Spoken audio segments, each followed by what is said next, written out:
بسم اللہ الرحمن الرحیم۔ قرآن مجید میں جس صورت میں سود کی مذمت اور برائی جس صورت میں زیادہ تفصیل کے ساتھ بیان کی گئی ہے وہ سورۃ البقرہ ہے۔ سورۃ البقرہ کی آیات 275 سے آگے سود کی مذمت بیان کی گئی ہے۔ سود کو اللہ نے صراحتاً حرام قرار دیا ہے اور اللہ اور اس کے پیغمبر کے ساتھ جنگ قرار دیا ہے۔ تو انہی جملوں میں ایک جملہ یہ بھی آتا ہے فَلَهُ مَا سَلَفَ وَأَمْرُهُ إِلَى اللَّهِ۔ جو جملے بیان کیے گئے ہیں فَمَنْ جَاءَهُ مَوْعِظَةٌ مِّن رَبِّهِ فَانْتَهَى فَلَهُ مَا سَلَفَ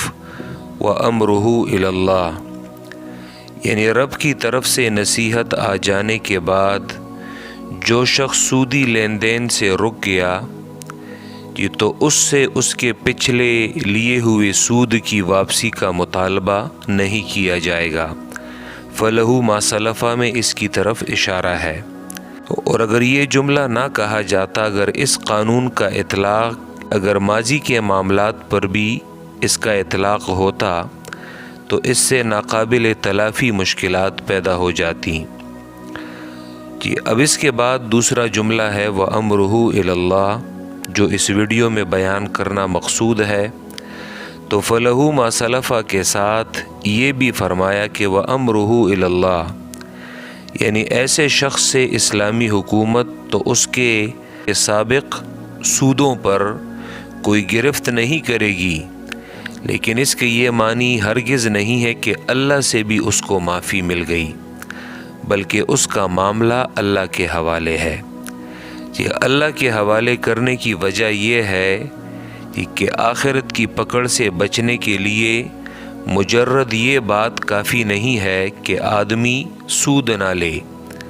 بلکہ یہ بھی ضروری ہے کہ انسان کے دل سے سود کا ہر شائبہ بھی نکل جائے۔ وَأَمْرُهُ إِلَى اللَّهِ میں اس بات کی طرف اشارہ ہے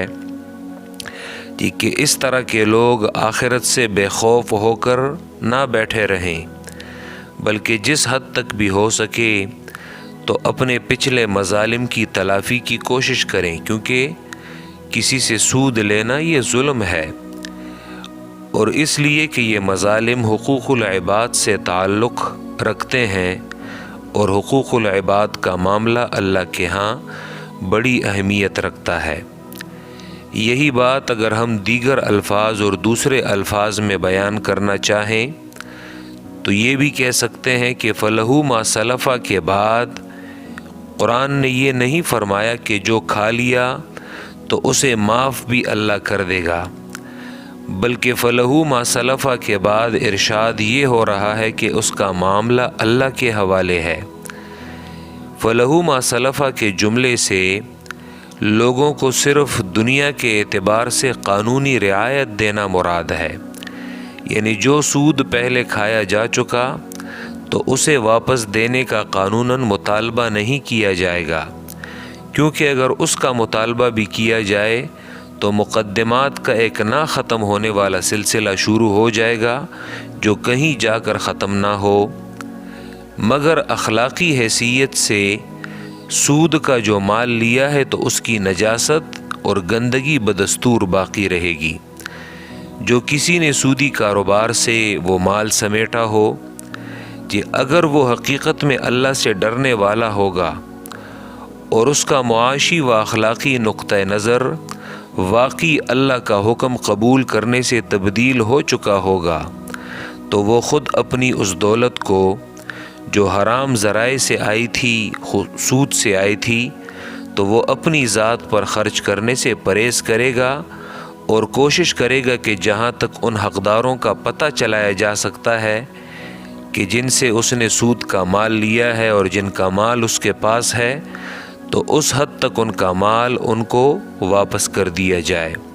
یہی عمل اسے اللہ کی سزا سے بچا سکے گا۔ رہا وہ شخص